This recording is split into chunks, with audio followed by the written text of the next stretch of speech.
Hey guys, welcome back to our YouTube channel Tech and Cryptos. Today in this video, let's learn about how to use AdBlock apps for YouTube. So let's get started.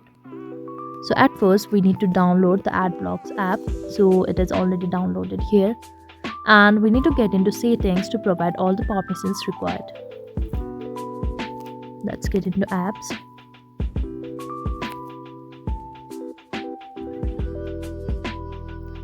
So here it is. And we can see no permissions are allowed here. Simply click on this and we need to allow the required permissions here. So here we need to convert it to default browser, and once we play the videos of YouTube on the given browser, we will be able to see no ads over here. So that is all.